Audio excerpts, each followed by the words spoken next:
Hi guys, welcome back to my channel. Today's video is a little bit hard. I'm gonna say it's hard to talk about. In my last video, I expressed how I was pregnant, but they couldn't find the baby, and how they said that chromosomes were missing that stunted the baby's growth, and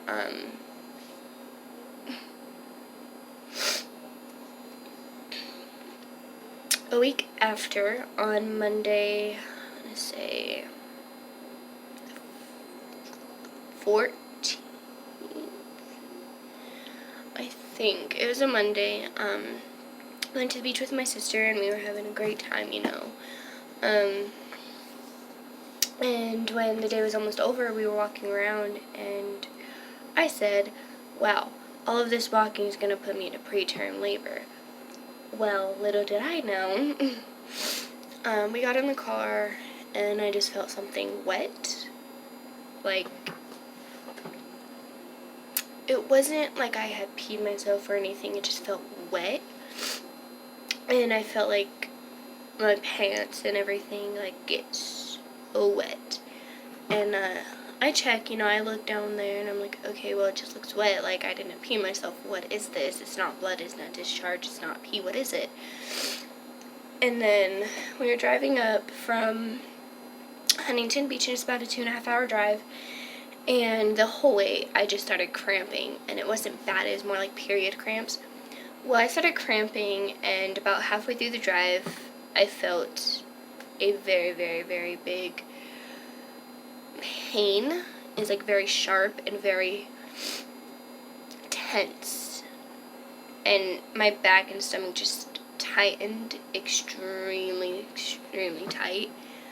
And I almost started crying. Is how bad that felt.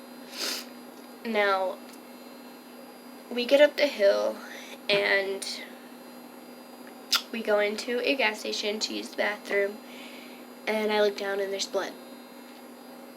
Now, it wasn't a lot of blood at this point, it was just like spotting, so I got a little worried, but I wasn't too worried. And so we drive the rest of the way, which is like a half hour to my house, and I get home and I stand up and get all my stuff out of her car, and my husband's helping me because I can't really stand up at this point. The pain is way too much, and it's every few, like I wanted to say every like 5 minutes, I'd get that pain, and it'd go away within like a minute or two. And I just feel this big gush again. But I look down and my pants are soaked in blood, like all the way down. And it is just, oh my gosh. And so I run inside, I literally drop all my stuff and tell them, you need to pick that up, I need to go to the bathroom.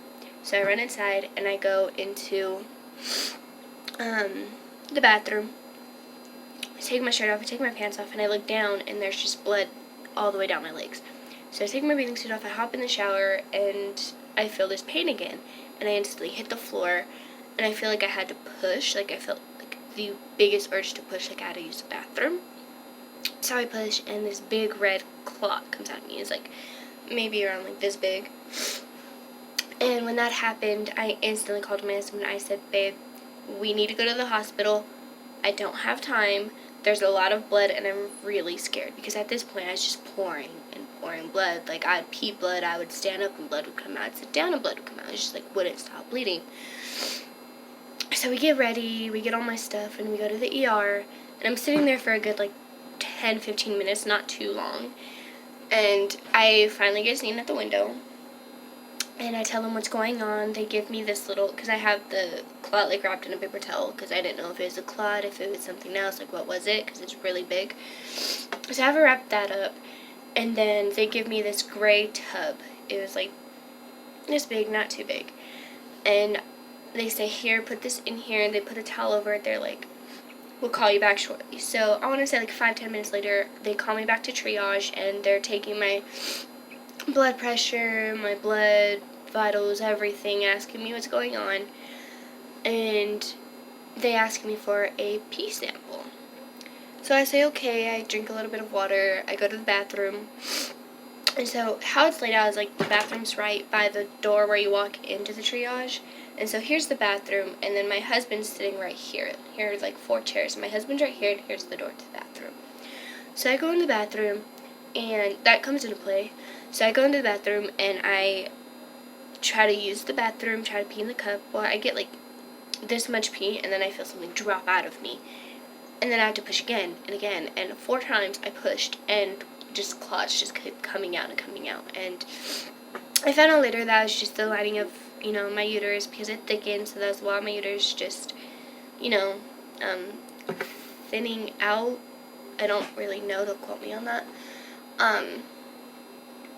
And then I call my husband in, and he comes in, and he's like, "What's wrong, baby?" I said, "I need a doctor in here. I can't stand up very much." And so he's like, "Okay." He goes in and calls the doctor. I have my pants pulled up, and I'm leaning over the sink, and I say, "Well, I don't know, like 3 more just came out of me, and I don't know what that is." He's like, "Okay, well, because the water's so red, we can't really tell, but I think those are clots from your uterus." And so they take my blood and everything, and then I go back into the waiting room, and they take me back to get an ultrasound. And they had to do a transvaginal ultrasound as well. And they said that the placenta, after the ultrasound, they said that the placenta was at my cervix, and that's why I was cramping. So we get discharged. They give me Tylenol 3, which it didn't do anything for me.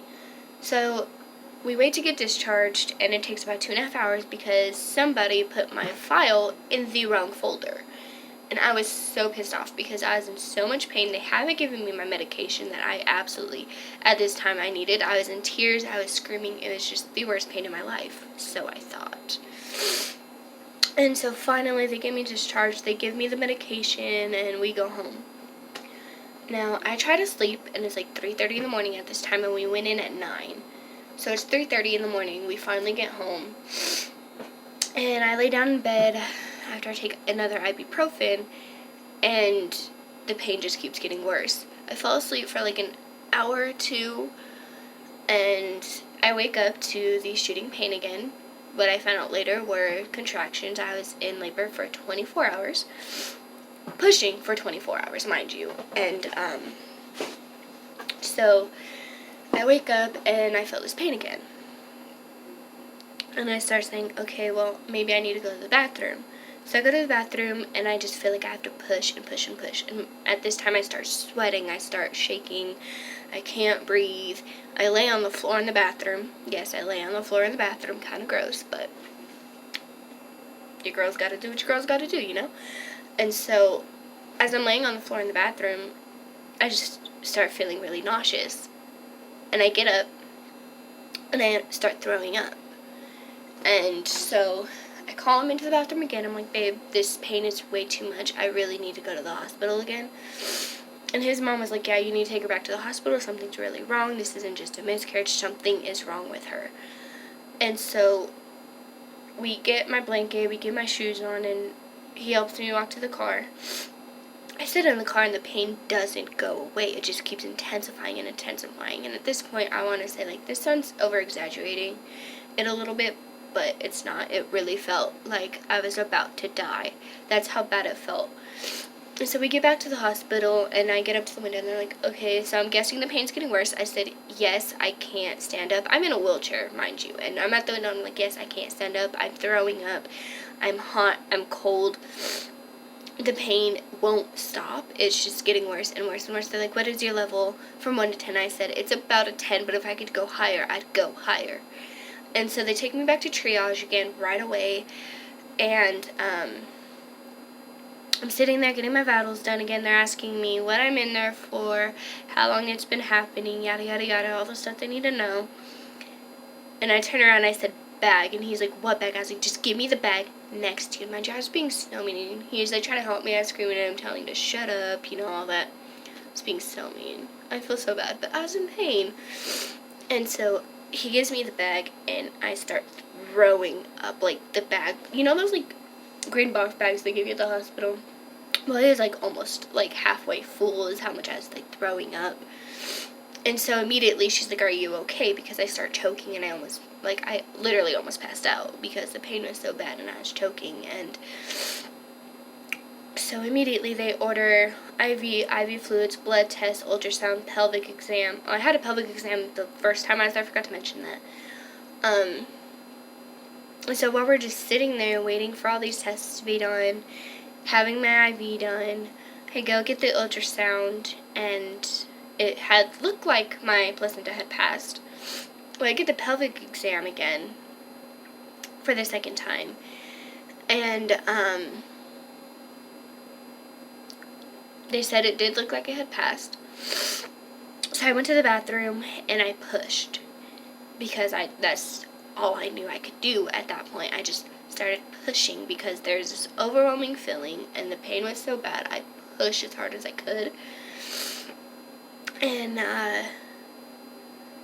my placenta came out, finally. And it was like this big, it was like about the size of my hand. And they said that it looked like it was only part of the placenta. So I go back into the room, getting the pelvic exam done, and they're in the bathroom, taking my placenta out and sending it off to go get tested. Now it really sucks because I feel like it's a really fucked up situation because I didn't get to hold my baby. I didn't get to meet him, or I don't know if it's him or her. I just assume, I've had multiple dreams as a little boy, and it's just really hard. They did end up giving me morphine through my IV, and that helped all day the next day because we got there at 5:30. We left around 3:30 again. It's just a very, very traumatic experience for me. I did go to the doctor's about 3 days later because I did have an appointment. And I told him, I was like, "Hey, I was in the hospital. I lost the baby. What do I do now?" And they said, "Well, my levels had gone down all the way. They're back to where they're supposed to be, and so that she felt no need to examine me or run any more tests. So she said, we want to see you back in 6 weeks to check if you're pregnant again, if you have gotten your period, and if you haven't gotten your period, we will give you medication so that you can have your period." And the first time